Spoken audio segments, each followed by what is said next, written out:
What's going on, everybody? It's Gino coming at you to break down UFC London. Before I get started, if you have not done so yet, one thing I noticed, I checked that little thing. All my returning viewers are not subscribers. Subscribe to my channel. I really appreciate it. Okay, it just helps grow. It helps me grow a little bit. I know now I get why people were so adamant about that. It is very important. Also, besides that, if you could just leave me a comment, I would love to hear who your favorite dog is. You're going to see I'm going against the grain a little bit this week with some of my calls, and that's okay. I want to hear what you think, and maybe you just think all the chalk hits. I've seen a lot of sharp dudes saying that too. Dudes and girls, sorry. So we're going to get right into it. Let's start with my first dog I like. I like Blades. Okay, why do I like Blades? He's a competent fighter. He's 7-1 over his last 8. I know he said he took more money and took the fight on short notice. I'm not going to get overly caught up into that because every time I do that, I feel like it always bites me. I'm going to continue to chase value, especially in DFS. The value is what we're looking for. We're not trying to get every call correct. I mean, yeah, we are, but it's like when you're in DFS, you got to look at that scoring because I could have a lineup where everybody hits and wins, but they don't produce points. So you have to look at that. This guy's a serious value. He's in a 5-round fight. He's $7,900, and he's 7-1. He's fighting a guy in Aspinall who's a first-round finisher. Now, Aspinall will score well, too. I'm going all in on this fight. I don't know where I'm going with it. I have to look at the ownership, but I'm really leaning towards having more Blades because I have a lot of faith that he can win here as a dog. But I'm going to make sure I at least am at the field on Aspinall because he can score well, too. Look at his finishes. Round 1 finish Volkov. Round 1 finish Spivak. Round 2 finish Arlovsky. Round 1 finish Boideau. And then on the other side of that, you have Curtis Blades, who has, he's gotten a couple round 2 finishes. He's got some decisions. I think that's what he does. He extends the fight out. I don't think he gets a decision here. I think he can get I do think he gets a decision here, and I think that's how he wins. But if he does it, that the under 3.5 minus 185, I could see him winning in round 3 by a KO, TKO. So I could actually see myself betting that. Still kind of looking at that, but I do know I'm all in on this fight for DFS purposes. Jack Hermansson versus Chris Curtis. This is a tough one because these guys are both pretty good. I'm going to I'm leaning towards Chris Curtis, and here's why. That plus 240 TKO KO, I think he can hit that. I think he can hit it in round 2 at plus 750. I think that Hermansson's going to give him a good shot in round 1. He'll fight well, get tired. Round 2, Curtis takes him out. If he does it, that plus 250 decision for Hermansson, he can accumulate some points over the fight and win a decision as well. So I want to be in on both fighters. I'm loading up on it, and it's a good fight with a nice chance of a finish. I'm getting trolled. I already know it. I know I'm getting trolled for this one. Somebody, I guess they had like intuition on Twitter that they knew what my call was before I even posted it. Because they were like, I sure hope it's not a submission call. It is a submission call. It's plus 600. Levitt has gotten a ton of submissions over his career. Patty, 2 of his losses were by submission. Okay? I think that Levitt can get it here. I think that's how he wins. Now, Patty's the rightful favorite, and especially for DFS, I'm going to be in on both. I'm not going crazy with Levitt. I'm going to get more Patty because there's much more realms where Patty pays his price off. He's got 4 KO wins in a row, and he could finish Levitt early here. But I think I'm going to sprinkle a little bit, or I know I'm going to sprinkle a little bit on Levitt and that submission at plus 600. I like it. And either I'll look like a genius or just be like, everybody will be like, yeah, we told you so. Oh, well. But that's where I'm going. All right. Nikita Krylov versus Gustafsson. Okay. I am going to go Krylov, and I'm going to go Krylov round 1 submission at plus 650. And for DFS purposes, he scores over 100 fantasy points in all of his last 5 wins. He had 97 in one of them. Now, he's 6 out of 7 recent wins have been by finish. Whether it's submission, KO, TKO, he's got a lot of different realms. It's plus 130 for the fight to end in a KO, TKO. or DQ, and then it's plus 275 for the fight to end by submission. I think that all favors Krylov. But on the other side of it, at $7,600, I don't mind Gustafsson either, because he's plus 400 for a KO TKO. That's not bad for a plus 160 dog. That tells you that that would be how he wins. I really like this fight. I'm going to be all over both fighters because I think somebody finishes the other person in this fight and will score well in DK. And neither guy's priced extremely high. Here's my next one. If I didn't get trolled for Patty, I'm getting trolled for this one. But here's all I'm going to say. Between Aspinall, Molly McCain, and Patty Pimblett, one of those people are dropping it. You heard it. I'm saying it. Somebody's going to drop it in their backyard this weekend. I don't know who, but I think one of them. Molly McCain's a good candidate for that. Everybody's all hype on her. But let's really look at that Carolina fight. She did finish her, and it was a beautiful spinning back elbow, but it wasn't like she was just crushing her the whole fight. No. I mean, Carolina was in there, and then she landed a good shot.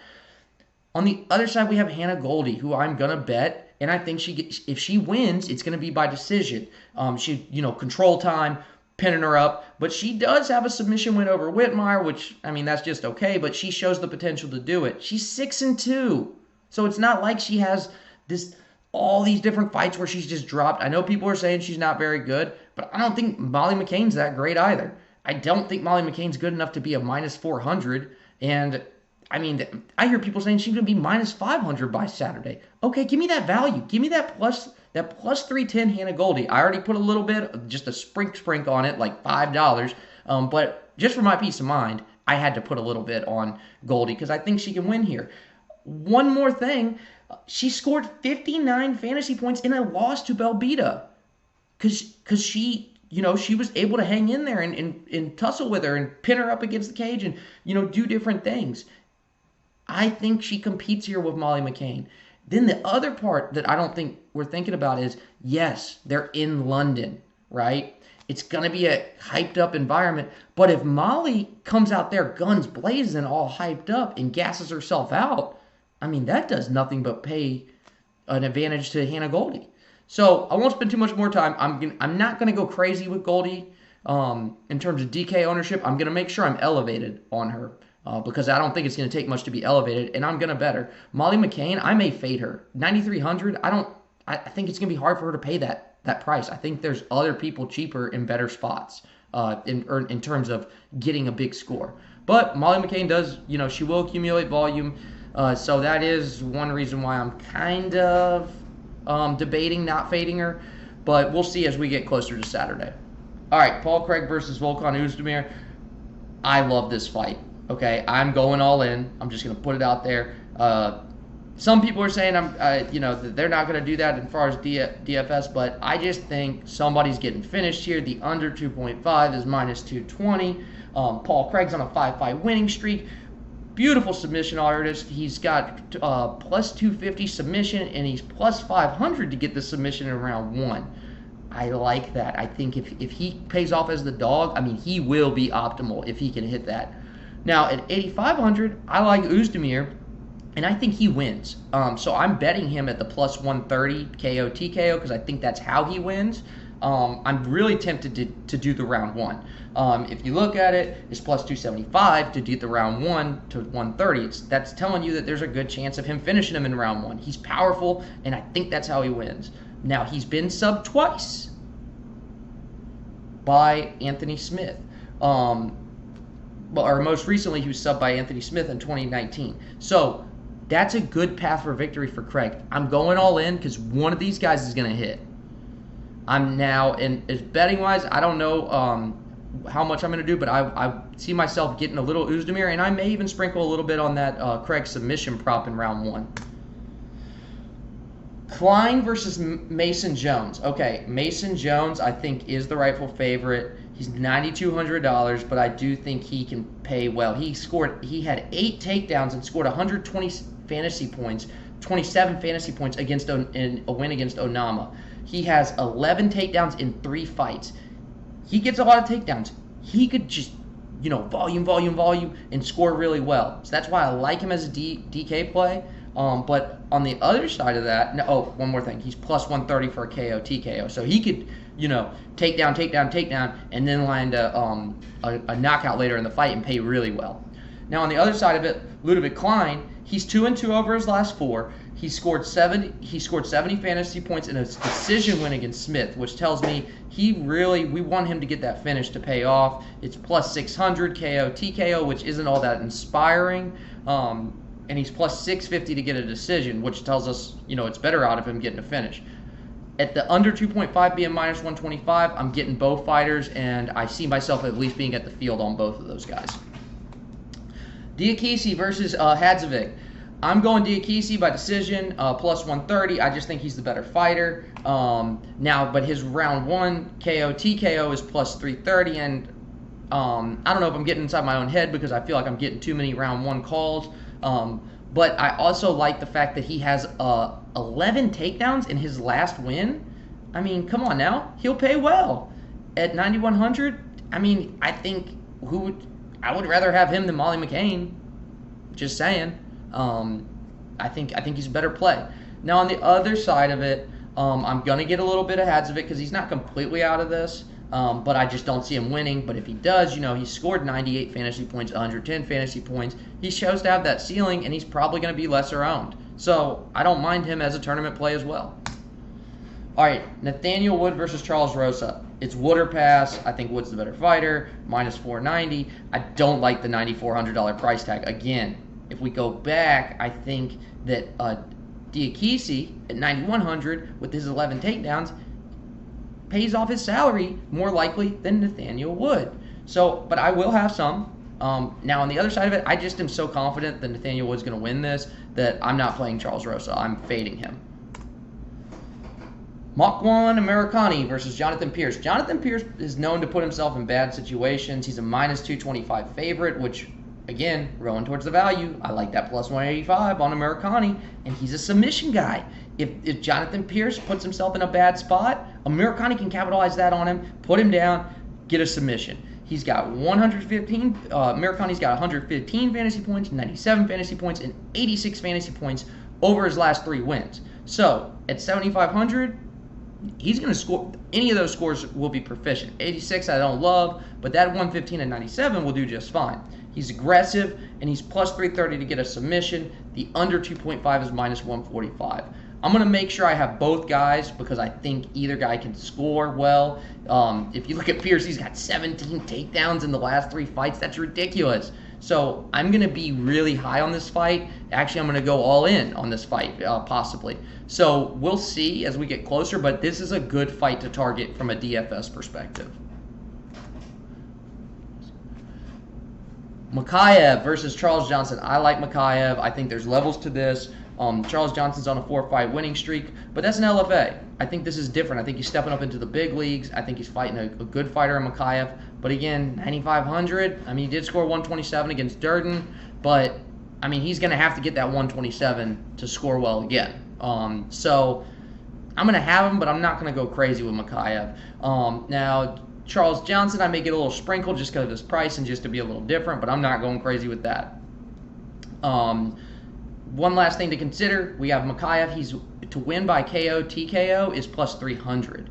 And then it's plus 165 to get that or a decision. So I like Makayev. I think he's probably a good betting piece, but I don't love him as a DFS play.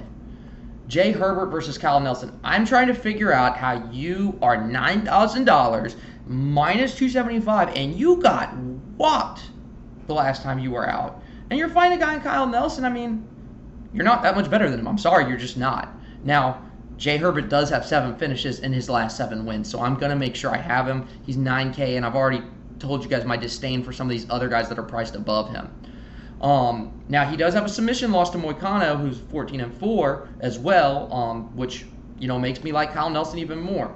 Now, I'm just going to go Kyle Nelson money line because I think there's different ways that he could get the upset. But I'm going to make sure I own both guys because I see both guys paying well. Herbert, I'm going to have less Herbert than I have Nelson, but I'm going to at least have Herbert at the field. But what's going to make me keep him at the field is that price up. I think, again, below him, there's a lot of other people that can score well. Mandy Baum versus Leonardo. I don't like this fight. I'm gonna fade it. There's really not much to talk about here. I'll go Leonardo on the money line just for the hell of it, because when it's fights like this, I just go dog or pass. But I'm not gonna mess with it. I'm gonna fade the fight. Nicholas Dalby versus Claudio Silva. Okay, the final fight that I'm going to cover. We have Silva, and I like him by submission at plus 550. I don't try to get too much into the narrative, but Dalby really freaked me out with the whole naked picture and I get mental health is important, but I just didn't know why you had to do it nude, and something's going on there. He is 5-1 over his last 6, which you got to put some respect on that. He does have a decision loss to Tim Means, and he's plus 150 to get a decision himself here. So I'm not saying I'm not going to play Dalby a little bit. I will have him in some lineups, but I really like the dog. Now, Silva's got a bad gas tank, but that is going to help his DFS score if he wins, because what? He's going to have to get it early. He's plus 450 to get a decision. He's plus 550 to get a submission. That's where I think he gets it. I think he gets a submission at plus 550. I like it, and I think it has to be done early. Now, if he comes out and gets Dalby in the first round and just starts tearing into him, but Dalby survives it, then it may not be the worst live betting opportunity because, again, Silva's got gas tank issues. All right, guys. Hey, thanks for hanging in with me. I really appreciate every piece of support. Everybody's been so kind, getting messages and, just encouraging things, and, people have been successful. I want to hear from you. I want to hear if my picks helped you do well.